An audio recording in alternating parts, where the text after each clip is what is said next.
तकरीबन एक हफ्ते के अंतिम बचाव ऑपरेशन के बाद एसएलबीसी सुरंग का एक हिस्सा मुनहदम होने के बाद फंसे हुए 8 में से 4 मजदूरों की लाशें हफ्ता यकुम मार्च को मिल गई है। मीडिया से खिताब करते हुए रियासती वजीर सियाहत जूपल्ली कृष्णा राव ने इंकशाफ किया कि 4 लाशें कीना लगड़न लेफ्ट बैंक के श्रीसैलम कोलैंड बैंक के अंदर कीचड़ के अंदर मौजूद थी। उन्होंने ये भी कहा कि जमीन में घुसने वाले रेडार आलात का इस्तेमाल करते हुए लाशों के मकाम का पता चला है और लाशों को निकालने के लिए कीचड़ को दस्ती तौर पर हटाया जा रहा है। राव ने कहा कि मजदूरों की बाकी 4 लाशें टनल बोरिंग मशीन के अगले हिस्से में दिखाई देती है, जहां 24 फीट के फासले पर कीचड़ भरी हुई है। उन्होंने कहा कि इन लाशों को निकालने में मजीद 1 दिन लग सकता है। मीडिया के नुमाइंदों से खिताब करते हुए राव ने कहा कि टनल के अंदर बचाव की कोशिशें पानी और कीचड़ की वजह से मुश्किल थी। उन्होंने बताया कि 450 फीट लंबी बोरी मशीन को टुकड़ों में काट कर लाशों की शिनाख्त और बाजियाफत को मुमकिन बनाया जा रहा है।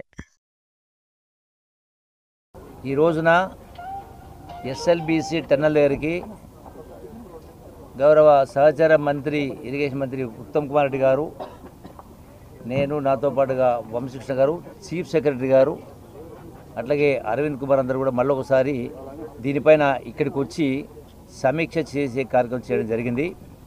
సరే, నిన్న మొన్న పురోగతి అనేది చాలా ఉంది. నాకు తెలిసి బహుశా రేపు రాత్రి వరకే ఒక నలుగురి ఆచూకీ అనేది అయితే రిమోట్ సెన్సింగ్ ద్వారా సర్వే రాడార్ ద్వారా లొకేట్ చేయడం జరిగింది. అంటే ఫ్రంటేజ్ ఉన్న వాళ్ళు. సో ఆ నలుగురికి సంబంధించి రేపు రాత్రి వరకు మనకు పూర్తిగా అది కంప్లీట్గా బయటికి తీయడం జరుగుతుంది. రెండవది, మిగతా నలుగురు ఆ యొక్క టీబీఎం మిషన్ ఫ్రంటేజ్లో ఉన్నారు. సో దానికి సంబంధించి వాళ్ళ అక్కడ 24 అడుగుల మేర బురద మట్టి అట్లాగే ఉన్నది. సో దానికి ఇంకొక రోజు ఎక్కువ సమయం పట్టవచ్చు, కొంత సమయం పడుతుంది. అయితే ఈ యొక్క ఆ టీబీఎం మిషన్ మొత్తం కట్ చేయాల్సి వచ్చింది. అంటే సుమారుగా 450 అడుగుల సుమారుగా నిడువైనటువంటి మొత్తం ఆ మిషనే టన్నల్ ఎంత వెడల్పు ఉంటుందో అంత లోపలికి ఉన్నది టోటల్గా, అంటే అంత లెంత్.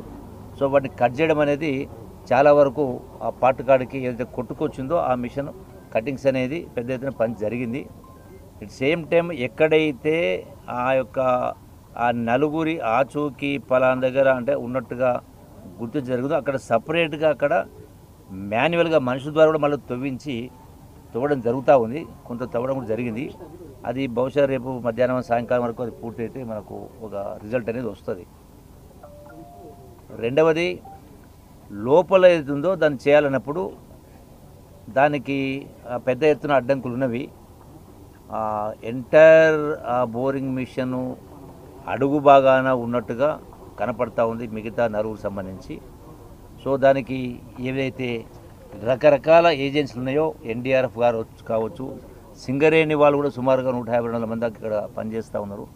సో అంటే వివిధ ఏజెన్సీలకు సంబంధించిన వాళ్ళందరూ కూడా ఇందులో నిమగ్నమై ఉన్నారు. సరే, చాలామంది చాలా మాట్లాడుతూ ఉంటారు, ఏదో ఆలస్యమైంది అన్నట్టుగా, ప్రభుత్వం నిర్లక్ష్యం అన్నట్టుగా. అక్కడ లోపలికి వెళ్తే తెలుస్తుంది. ఎందుకంటే ఇక్కడ పనిచేస్తున్నటువంటి ఏజెన్సీలు కూడా ఒకటి కాదు, రెండు కాదు, ఇక్కడ పనిచేస్తున్నటువంటి ఏజెన్సీలు కూడా ఆల్మోస్ట్ 11 మంది ఏజెన్సీలు ఇక్కడ పనిచేస్తూ ఉన్నాయి. సో వాళ్ళందరూ కూడా నిష్ణాతులు. ఎన్డీఆర్ఎఫ్ అంటే అట్లాగే SC South Central Railway, army, SDRF, irrigation, police, NGRI, geological survey of India, rat miners, JP company, LNT, Navayuga and America Robinson company. అంటే సుమారుగా ఇన్ని ఏజెన్సీలు ఇంతమంది పనిచేస్తూ ఉంటే వాళ్ళందరూ కూడా అనుభవం లేనోడు కాదు, ఆలోచన లేనోడు కాదు.